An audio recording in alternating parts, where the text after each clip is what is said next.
மீனவ மக்களை தவிக்க விட்டதை தவிர இந்த திராவிட கட்சிகள் நமக்கு செய்தது ஒன்றுமில்லை. அண்ணா திராவிட முன்னேற்ற கழகத்தில் 2010 மாவட்ட பொறுப்பில் இருந்தவர் தான் காளியம்மாள். ஒரு சுயேட்சையான ஒரு வேட்பாளராக கூட நின்று களமாடி இருக்கலாம். எங்களுக்கு எல்லாம் உள்ளுக்குள்ளே ஒரு மனவர்த்தம் இருந்தது, அண்ணன் பேசியிருக்கலாம், தங்கைதானே சேர்த்திருக்கலாம் சொல்லி.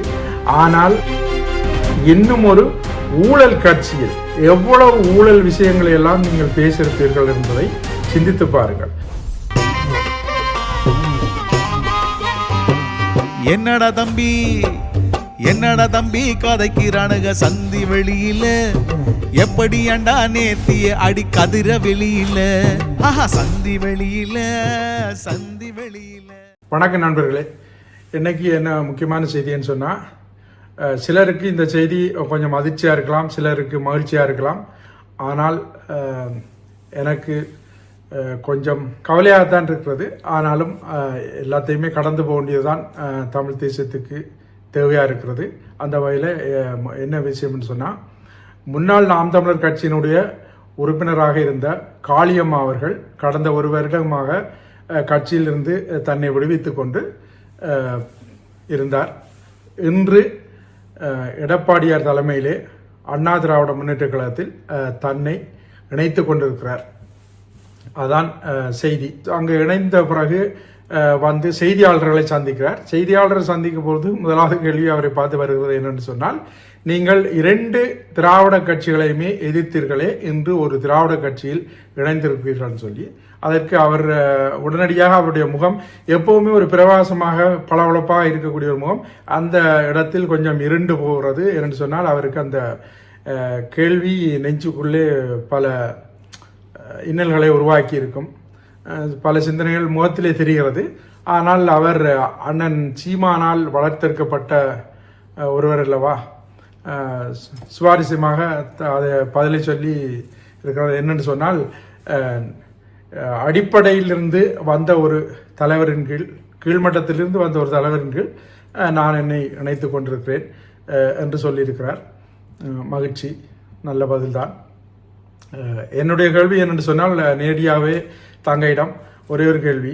இந்த அதானி துறைமுகம் சார்பாக அதிகமாக பேசியவர்களில் நீங்கள்தான் முக்கியமானவராக இருப்பீர்கள் என்று நான் நினைக்கிறேன். அதானி துறைமுகம் உயர் கடலரிப்பு உள்ள பகுதியில எந்த அழிவுகரமான தொழில்திட்டம் வரக்கூடாது நான் சொல்லல, சிஆர்எஸ் நோட்டிபிகேஷன் சட்டம் சொல்லுது.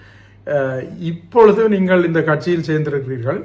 உங்களுடைய கட்சியின் கூட்டணியில் இருப்பதுதான் பிஜேபி. அந்த கட்சியினுடைய திட்டம்தான் இது. இந்த திட்டங்கள் எல்லாம் நிறுத்தப்படுமா? இதே கேள்விகளை நீங்கள் தொடர்ந்தும் வைப்பீர்களா? நீங்கள் இனி ஏறப்போகும் அரங்கில் இதை பற்றியெல்லாம் உங்களால் பேச முடியுமா என்றது என்னுடைய ஒரே ஒரு கேள்வி. அடுத்ததாக, நீங்கள் இவ்வளவு காலம் இருந்தது போன்று அமைதியாக இருந்திருக்கலாம், இல்லை இன்னும் ஒரு படி போல் ஒரு சுயேட்சையான ஒரு வேட்பாளராக கூட நின்று களமாடி இருக்கலாம். அப்படி நீங்கள் களமாடி இருந்தால் சில நேரம் நாம் தமிழர் கட்சி கூட, எனக்கு தெரியவில்லை, ஆனால் நாம் தமிழர் கட்சி கூட அந்த இடத்தில் ஒரு வேட்பாளரை போடாமல் விடக்கூடிய ஒரு வாய்ப்பு கூட இருந்திருக்கும். இன்றைக்கும் நான் சொல்கிறேன், நாம் தமிழர் கட்சியினுடைய தங்கைகளோ தம்பிகளோ உறவுகளோ உங்களை விமர்சிக்க மாட்டார்கள்.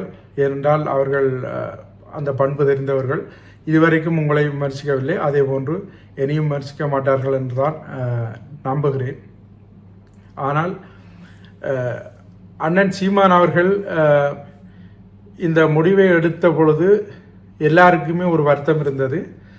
ஒரு நல்ல ஒரு பேச்சாளர், நல்ல ஒரு பணியாளர், களப்பணியாளரை நாம் தமிழர் கட்சி இழந்து விட்டதே அப்படின்னு சொல்லி. ஆனால் உங்களை கட்சியை விட்டு அண்ணன் விலத்தவில்லை, நீங்களாக விலகி சென்றிருக்கிறீர்கள். இந்த நேரத்தில் தான் நான் ஒரு விஷயத்தை சிந்தி பார்க்கிறேன். தலைவர் அவர்கள் எப்படின்னு சொன்னால், ஒரு முடிவெடுப்பார்னு சொன்னால், ஒரு போராளியை பற்றியோ ஒரு தளபதியை பற்றியோ, அது மிக சரியாகவே இருக்கும். கடைசி வரைக்கும் பார்த்தால் அது அவருடைய கணிப்பு, அவருடைய முடிவு சரியாக இருக்கும். அது போன்றுதான் அண்ணன் அவர்கள் உங்களை பற்றி எந்த இதுவும் இல்லாமல் அப்படியே விட்டுவிட்டார். எங்களுக்கெல்லாம் உள்ளுக்குள்ளே ஒரு மனவர்த்தம் இருந்தது, அண்ணன் பேசியிருக்கலாம், தங்கைதானே சேர்த்திருக்கலாம் என்று சொல்லி. ஆனால் அந்த முடிவு மிக தெளிவானதும் சரியானதும் தூரநோக்க பார்வையோடு தான் இருக்கிறது என்பதை நீங்கள் இப்பொழுது உறுதி செய்திருக்கிறீர்கள். அவருக்கு அது ஒரு பலன்தான்.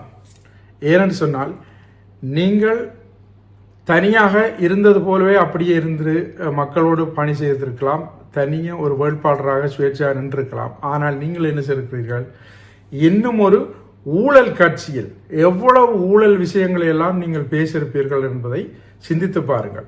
அந்த ஊழல் கட்சியிலே ஒரு ஊழல் குற்றச்சாட்டு சாட்டப்பட்டு கடைசியில் நீதிமன்றத்தால் குற்றவாளி என்று அறிவிக்கப்பட்ட ஒரு தலைமை கொண்ட அந்த கட்சி, அந்த கட்சியினுடைய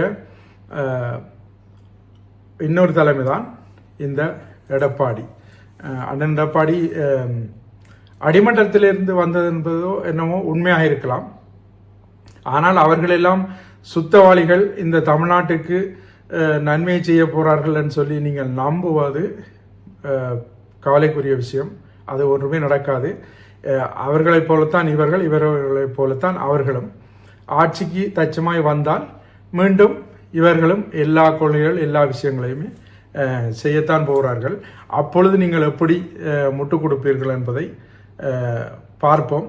நீங்களும் அதை சிந்தித்து பாருங்கள். ஒரு விஷயம் என்னன்னு சொன்னால், மீண்டும் ஒரு பேச்சாளரை நாம் தமிழர் கட்சி அண்ணன் சீமான் அவர்கள் அதிமுகவுக்கு தந்திருக்கிறது. அது உங்களுக்கு கொஞ்சம் மகிழ்ச்சியாக இருக்கும். இனி எல்லா ஊடகங்களிலும் தங்கை காளியம்மா அவர்களை விரும்பி கூப்பிடுவார்கள். ஆனால் நான் நினைக்கிறேன் இதுவரைக்கும் அவர் எந்த விமர்சனங்களையுமே வைக்கவில்லை. ஏனென்றால் வைக்க முடியாது. அதுபோன்றுதான் தொடர்ந்தும் செய்வார் என்று நினைக்கிறேன். ஆனாலும் நீங்கள் இந்த முடிவை எடுக்காமல் இன்னும் சில மாதங்களே இந்த தேர்தலை கடந்து சென்றிருப்பீர்களாய் இருந்தால் உங்கள் மீது இன்னும் ஒரு மடங்கு மரியாதை எமக்கும் மக்களுக்கும் வந்திருக்கும். ஆனால் நீங்கள் என்ன சூழலோ தெரியவில்லை, என்ன அழுத்தமோ தெரியவில்லை, அவசரமாக போய் என்று கட்சியிலே உங்களை இணைத்திருக்கிறீர்கள். உங்கள் பணி சிறக்கட்டும். வாழ்த்துக்கள். நன்றி.